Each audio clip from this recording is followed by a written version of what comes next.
আসসালামু আলাইকুম। আমন্ত্রণ জানাচ্ছি জাগো স্পোর্টসে।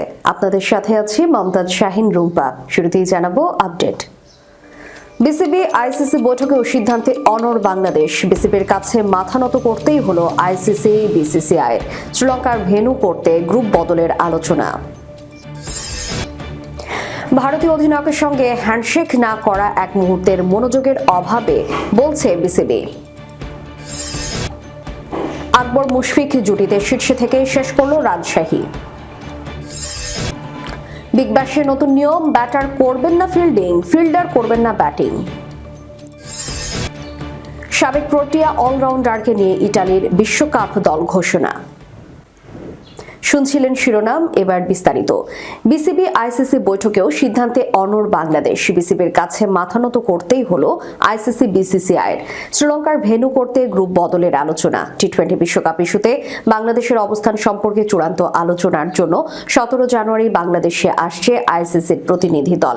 ক্রিকেটের নিয়ন্ত্রক সংস্থার প্রতিনিধির সঙ্গে বৈঠক শেষেও বাংলাদেশ ক্রিকেট বোর্ড নিজেদের অবস্থানে অনড়। আইসিসির প্রতিনিধির সঙ্গে বিসিবি ও ক্রীড়া মন্ত্রণালয়ের 9 সদস্যের 1.5 ঘন্টার রুদ্ধদ্বার বৈঠক সম্পন্ন হয়। এই বৈঠক শেষে ভারতে না যাওয়ার সিদ্ধান্তে অনড় অবস্থানে থাকার কথা জানিয়েছে বিসিবি। নিরাপত্তা উদ্বেগের কারণে বিশ্বকাপ খেলতে ভারতে যেতে অস্বীকৃতি জানিয়েছে বাংলাদেশ। আইসিসিকে চিঠি দিয়ে বিকল্প ভেন্যুতে খেলার আবেদনও জানিয়েছে বিসিবি। আলোচনাকালে বিসিবি আইসিসির কাছে বাংলাদেশের ম্যাচগুলো শ্রীলঙ্কার স্থানান্তরের জন্য তাদের আনুষ্ঠানিক অনুরোধ পুনর্ব্যক্ত করেছে। বোর্ড একই সঙ্গে দলের খেলোয়াড়, বাংলাদেশি ভক্ত, গণমাধ্যম এবং অন্যান্য স্টেক হোল্ডারদের নিরাপত্তা ও সুরক্ষার বিষয়ে বাংলাদেশ সরকারের মতামত ও উদ্বেগের কথা তুলে ধরেছে। কয়েক দফা চেষ্টা করেও বিসিবির অনড় অবস্থান টলাতে পারেনি আইসিসি। গতকালই বিসিবির পরিচালক ইফতেখার রহমান মিঠু জানিয়ে দিয়েছেন, নিজেদের অবস্থান থেকে একটুও সরবে না বিসিবি। আলোচনাটি গঠনমূলক, হৃদ্যতাপূর্ণ এবং পেশাদার পরিবেশে সম্পন্ন হয়েছে, যেখানে সব পক্ষই সংশ্লিষ্ট বিষয়ে খোলামেলা আলোচনা করেছে। অন্যান্য পয়েন্টের মধ্যে ন্যূনতম লজিস্টিক পরিবর্তনের মাধ্যমে বিষয়টি সমাধানের লক্ষ্যে বাংলাদেশকে অন্য গ্রুপে স্থানান্তরের সম্ভাবনা নিয়ে আলোচনা করা হয়েছে। বিবিসির আয়ারল্যান্ড প্রতিনিধি নাথান জোন্স অবশ্য টুইট করেছেন, ক্রিকেট আয়ারল্যান্ডকে আইসিসি থেকে আশ্বস্ত করা হয়েছে যে তাদেরকে জোর করে বাংলাদেশের সঙ্গে গ্রুপ অদল বদল করা হবে না। আয়ারল্যান্ড এবং ম্যাচগুলো পরিকল্পনা মাফিক শ্রীলঙ্কাতেই হবে। বিপিএল এর ম্যাচ দেখতে এসে পরিচালক মিঠু বলেছিলেন, ক্রিকেট বোর্ডের সঙ্গে আলোচনা হবে, ক্রীড়া মন্ত্রণালয়ের সঙ্গেও হয়তো হবে। আমাদের অবস্থান একেবারে পরিষ্কার। আমাদের বোর্ড, সরকার, সবাই আমরা মনে করি আমাদের দল সেখানে নিরাপদ নয়। শুধু খেলোয়াড়ই নয়, সমর্থক এবং সাংবাদিকরাও এটা নিয়েই আলাপ হবে। সভাপতি নিজেই এটা সামলাচ্ছেন, দেখা যাক কি হয়। বিসিবি ও ক্রীড়া মন্ত্রণালয়ের 9 সদস্যের সঙ্গে আইসিসি প্রতিনিধির রুদ্ধদ্বার বৈঠকেও পূর্বের অবস্থানে অনড় থাকার কথা জানিয়ে দেওয়া হয়। অর্থাৎ বাংলাদেশের বিশ্বকাপে খেলা না খেলা এখন নির্ভর করছে আইসিসির সিদ্ধান্তের উপর। তবে বিসিবির প্রত্যাশা এই বৈঠকের ফলে ইতিবাচকই হবে। দ্রুত সিদ্ধান্ত জানানোর আশ্বাস দিয়েছেন বিশ্ব ক্রিকেটের নিয়ন্ত্রক সংস্থার প্রতিনিধিরা। ভারতীয় অধিনায়কের সঙ্গে হ্যান্ডশেক না করা এক মুহূর্তের মনোযোগের অভাবে বলছে বিসিবি। শনিবার বুলাওয়েতে অনূর্ধ্ব-19 বিশ্বকাপের ম্যাচে টসের সময় হাত মেলাননি বাংলাদেশের ভারপ্রাপ্ত অধিনায়ক জাওয়াদ আবরার এবং ভারত অধিনায়ক আয়ুষ মাহাত্রে। টস সিদ্ধান্তের পর একে অপরকে এড়িয়ে যান। সম্প্রতি পাকিস্তানের সঙ্গে ভারতের অধিনায়কের হ্যান্ডশেক এড়ানোর মতোই মনে হয়েছিল বিষয়টিকে। তবে রাতে বাংলাদেশ ক্রিকেট বোর্ড জানিয়েছে, আবরারের এক মুহূর্তের মনোযোগের অভাব ঘটে গেছে। অসুস্থতার কারণে নিয়মিত অধিনায়ক আজিজুল হাকিম টস অনুষ্ঠানে উপস্থিত থাকতে পারেননি এবং দলের পক্ষ থেকে সহ অধিনায়ক জাওয়াদ আবরার উপস্থিত ছিলেন। বিসিবি স্পষ্ট করতে চায় যে প্রতিপক্ষের অধিনায়কের সঙ্গে হ্যান্ডশেক না হওয়া সম্পূর্ণ অজান্তে ঘটে গেছে এবং এটি এক মুহূর্তের মনোযোগের অভাবের কারণে। এতে কোনোভাবেই অশিষ্টতা দেখানোর বা প্রতিপক্ষকে অবজ্ঞা করার উদ্দেশ্য ছিল না। বোর্ড আরও বলে, বোর্ড বিষয়টিকে যথাযথ গুরুত্ব দিয়ে দেখছে, কারণ ক্রিকেটের চেতনাকে বজায় রাখা এবং প্রতিপক্ষের প্রতি সম্মান প্রদর্শন করা বাংলাদেশের কোনো স্তরে প্রতিনিধিত্ব করার জন্য মৌলিক শর্ত। বোর্ড তাৎক্ষণিকভাবে দলের ব্যবস্থাপনাকে উপযুক্ত পরামর্শ দিয়েছে। খেলোয়াড়দেরও মনে করিয়ে দেওয়া হয়েছে যে প্রতিপক্ষের সঙ্গে সকল পারস্পরিক যোগাযোগের সর্বোচ্চ মানের খেলার মানসিকতা, ভ্রাতৃত্ববোধ এবং সম্মান বজায় রাখা তাদের দায়িত্ব। আকবর মুশফিক জুটিতে শীর্ষে থেকে শেষ করল রাজশাহী। প্লে অফ ও সেরা দুইয়ের জায়গা আগেই নিশ্চিত ছিল। শেষ ম্যাচে চট্টগ্রাম রয়্যালসকে হারিয়ে পয়েন্ট টেবিলে শীর্ষস্থান আরও পোক্ত করল রাজশাহী ওয়ারিয়র্স। 10 ম্যাচ শেষে 16 পয়েন্ট নিয়ে লিগ পর্ব শেষ করেছে দলটি। মিরপুরে শনিবার চট্টগ্রামকে 19.5 ওভারে মাত্র 125 রানে গুটিয়ে দেয় রাজশাহী। জবাবে লক্ষ্য তাড়া করতে নেমে 3 উইকেট হারিয়ে জয় তুলে নেয় তারা। ছোট লক্ষ্য হলেও শরীফুল ইসলামের দুর্দান্ত বোলিংয়ে রাজশাহীর টপ অর্ডার কিছুটা চাপে পড়ে, তবে দায়িত্বশীল ব্যাটিংয়ে দলকে জয়ের বন্দরে পৌঁছে দেন আকবর আলী এবং মুশফিকুর রহিম। আকবর 40 বলে 48 রান করে আউট হন, যখন রাজশাহীর জয়ের জন্য দরকার ছিল মাত্র 11 রান। তার বিদায়ের পরপরই বার্ল ও তানজিম সাকিব ফিল্ডে কিছুটা উত্তেজনা তৈরি হয়, তবে অপর প্রান্তে থাকা অভিজ্ঞ মুশফিকুর রহিম পরিস্থিতি শান্ত রাখেন। শেষ পর্যন্ত 4 মেরে ও 1 রান নিয়ে জয় নিশ্চিত করেন জাহানাদাদ খান। মুশফিক 42 বলে অপরাজিত 46 রান করেন। এর আগে বল হাতে রাজশাহীর হয়ে দারুণ পারফরমেন্স করেন শরীফুল ইসলাম। মাত্র 13 রান খরচায় 3 উইকেট নেন তিনি। মেহেদী হাসান শিকার করেন 2 উইকেট।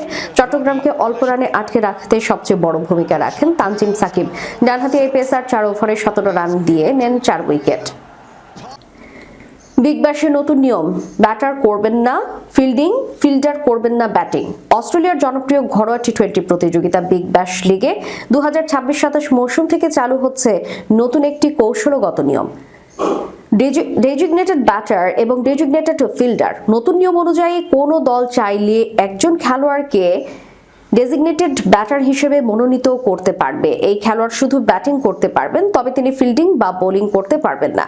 এই সুবিধা ব্যবহার করতে হলে দলকে বাধ্যতামূলকভাবে আরেকজন খেলোয়াড়কে ডেজিগনেটেড ফিল্ডার হিসেবেও ঘোষণা করতে হবে। এই খেলোয়াড় বোলিং করতে পারবেন না, তবে চাইলে উইকেট কিপারের দায়িত্ব পালন করতে পারবেন। ডেজিগনেটেড ব্যাটার ব্যবহারের সিদ্ধান্ত ম্যাচ শুরুর আগে ব্যাট ফ্লিপের আগেই দিতে হবে বলে জানিয়েছে আয়োজকরা। বিগ ব্যাশ লিগের জেনারেল ম্যানেজার অ্যালাস্টেয়ার ডাবসন বলেছেন, এই নিয়ম দলের জন্য আরো বেশি কৌশলগত বিকল্প তৈরি করবে এবং দর্শকদের জন্য নতুন ধরনের রোমাঞ্চ যোগ করবে।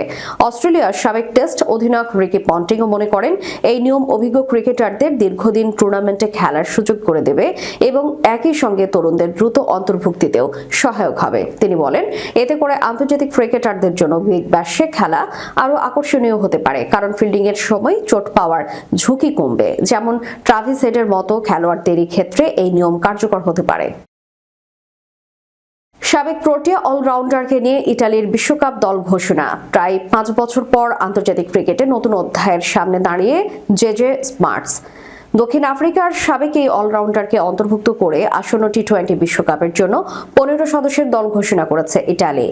শনিবার ভারত ও শ্রীলঙ্কায় অনুষ্ঠিতব্য বৈশ্বিক আসরের স্কোয়াড প্রকাশ করে ইটালিয়ান ক্রিকেট বোর্ড। ইতিহাসে প্রথমবারের মতো ক্রিকেট বিশ্বকাপে খেলতে যাওয়া ইতালি দলকে নেতৃত্ব দেবেন অভিজ্ঞ ওয়াইন ম্যাডসন। তবে যে অধিনায়কের নেতৃত্ব বাছাই পর্ব পেরিয়ে বিশ্বকাপের টিকিট নিশ্চিত করেছিল ইতালি, সেই জো বার্নস জায়গা পায়নি দলে। অস্ট্রেলিয়ার সাবেক এই ব্যাটসম্যানকে গত বছরের শেষ দিকে অধিনায়কত্ব থেকে সরিয়ে দেওয়ার পর দল থেকেও বাদ দেওয়া হয়। ইউরোপীয় অঞ্চলের বাছাই পর্বে নেদারল্যান্ডসের পর দ্বিতীয় দল হিসেবে বিশ্বকাপে ওঠে ইতালি। ফুটবলে 4 বারের বিশ্ব চ্যাম্পিয়ন দেশটি এবার ক্রিকেটের বিশ্ব মঞ্চে অভিষেক করতে যাচ্ছে। ইতালির স্কোয়াডে রয়েছে 2 জোড়া ভাই, হ্যারি এবং বেঞ্জামিন মানেন্তে। পাশাপাশি অ্যান্থনি এবং জাস্টিন মোস্কা। দলে সবচেয়ে আলোচিত নাম জেজে স্মার্টস, যিনি এর আগে দক্ষিণ আফ্রিকার হয়ে আন্তর্জাতিক ক্রিকেট খেলেছেন। 2017 সালে প্রোটিয়াদের হয়ে আন্তর্জাতিক অভিষেক হয় স্মার্টসের। পরে ওয়ানডে দলের সুযোগ পেলেও কোনো সংস্করণে নিয়মিত হতে পারেনি এই বাঁহাতি স্পিন অলরাউন্ডার। দক্ষিণ আফ্রিকার হয়ে 13টি ওয়ানডেতে তাঁর রান 174, উইকেট মাত্র একটি। সর্বশেষ আন্তর্জাতিক ম্যাচ খেলেন 2021 সালের এপ্রিলে পাকিস্তানের বিপক্ষে। আন্তর্জাতিক ক্যারিয়ার থেমে গেলেও ক্রিকেট ছাড়েননি 37 বছর বয়সী স্মার্টস। গত নভেম্বরেও তিনি দক্ষিণ আফ্রিকার ঘরোয়া CSA টি-20 চ্যালেঞ্জে অংশ নেন। টি-20 বিশ্বকাপে সি গ্রুপে বাংলাদেশ, ইংল্যান্ড, ওয়েস্ট ইন্ডিজ এবং নেপালের সঙ্গে খেলবে ইতালি। আগামী 9 ফেব্রুয়ারি বাংলাদেশের বিপক্ষে ম্যাচ দিয়ে বিশ্বকাপ অভিযান শুরু করবে তারা। শেষ করার পূর্বে সংবাদ শিরোনামগুলো জানাবো আরো একবার। বিসিবি আইসিসি বৈঠকেও সিদ্ধান্তে অনড় বাংলাদেশ। বিসিবির কাছে মাথা নত করতেই হলো আইসিসি বিসিসিআই। শ্রীলঙ্কার ভেন্যু করতে গ্রুপ বদলের আলোচনা। ভারতীয় অধিনায়কের সঙ্গে হ্যান্ডশেক না করা এক মুহূর্তের মনোযোগের অভাবে, বলছে বিসিবি। আকবর মুশফিক জুটিতে শীর্ষে থেকে শেষ করল রাজশাহী। বিগ ব্যাশের নতুন নিয়ম, ব্যাটার করবেন না ফিল্ডিং, ফিল্ডার করবেন না ব্যাটিং। সাবেক প্রোটিয়া অলরাউন্ডারকে নিয়ে ইতালির বিশ্বকাপ দল ঘোষণা। এতক্ষণ আমাদের সাথে থাকার জন্য ধন্যবাদ। আল্লাহ হাফেজ।